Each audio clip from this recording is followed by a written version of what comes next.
For the last 5 years, I've had the entire Apple ecosystem at my fingertips. And for the 5 years before that, I didn't touch anything designed by Tim Cook. Today, I think I finally made peace with both sides. And this setup is the premium all-in-one hybrid.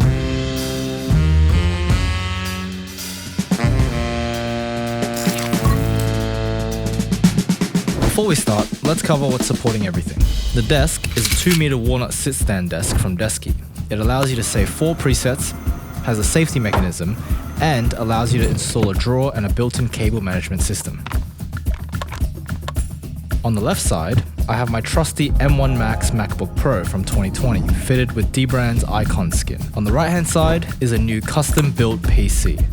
I'm not an expert in PC specs, but the main thing is that it's rocking an RTX 4080, and this beautiful outer casing is the Fractal North.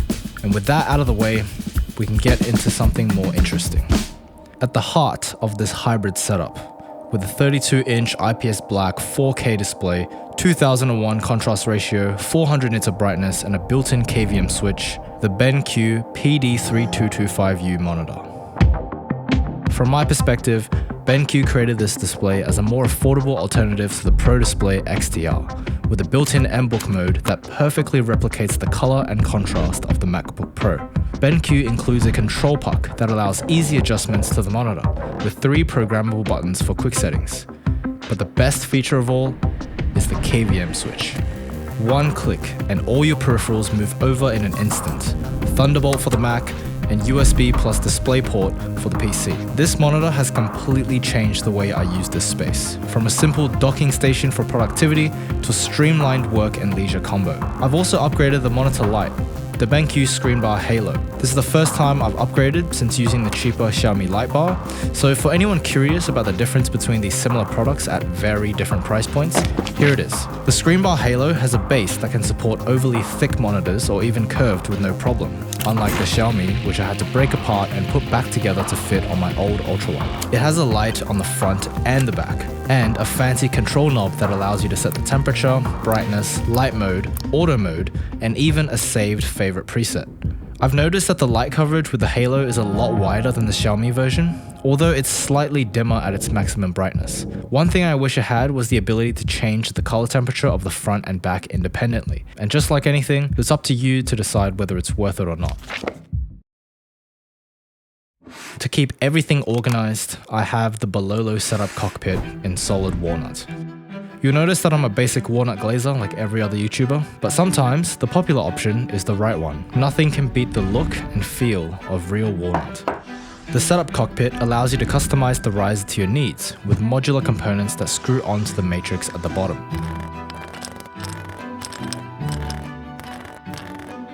For this setup, I've installed the 2 large metal trays for level separation, and Balolo's iconic walnut trays, both small and large for further organization. The walnut finish is a pleasure to look at every time I sit down, and everything I need is just an arm's length away. You'll also notice I have some other Balolo accessories, such as the laptop stand, headphone stand, MagSafe stand, and all-new desk pad. I've always preferred the look and feel of wool desk pads, and this large size of 90 by 45 centimeters gives me just the right sized primary work area. There's some rubber padding on the bottom to prevent slipping, and no branding on the top to keep a clean and minimal aesthetic. Another bonus is that since this little guy loves to sleep on it, the felt texture hides fur very well, so I don't have to clean it every couple of minutes. And now for the centerpiece of my workspace.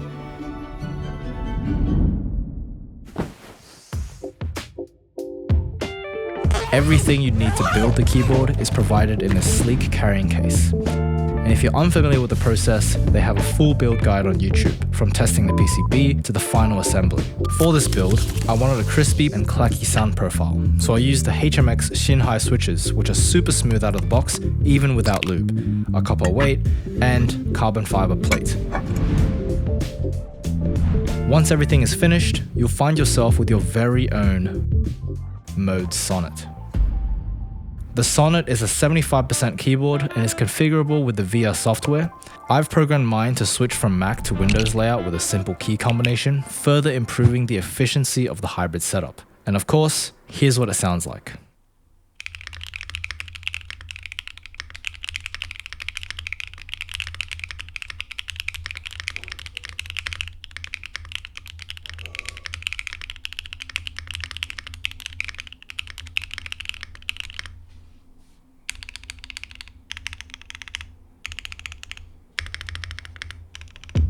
You can use Mode's online configurator to customize every aspect of the board, and if you're curious, I've left my configuration in the description below for you to check out. Unlike the one-for-all keyboard, I have a separate mouse for Mac and Windows.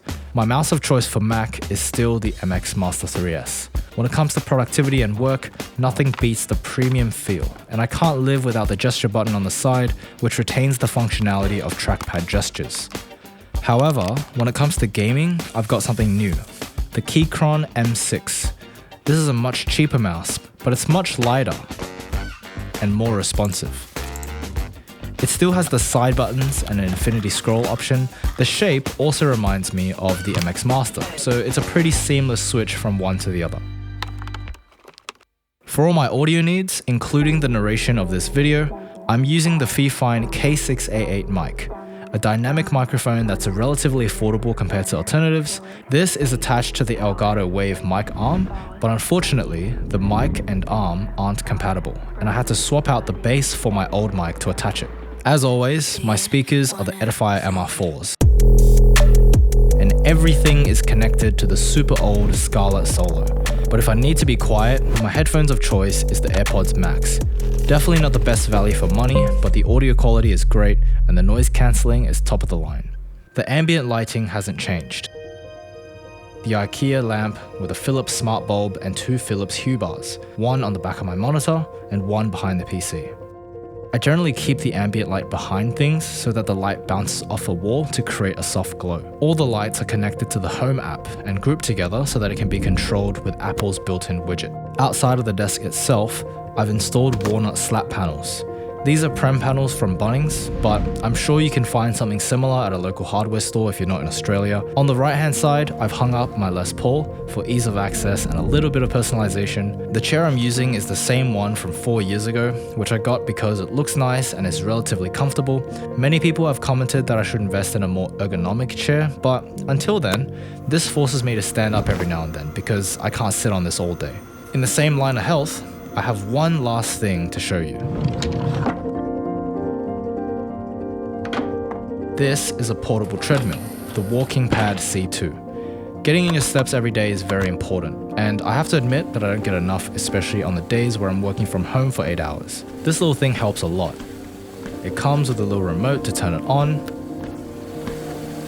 and off and control the speed. It's a good addition to any situation where you're forced to sit for a long period of time. If you're desperate to get your steps in and have some extra cash, then this is for you.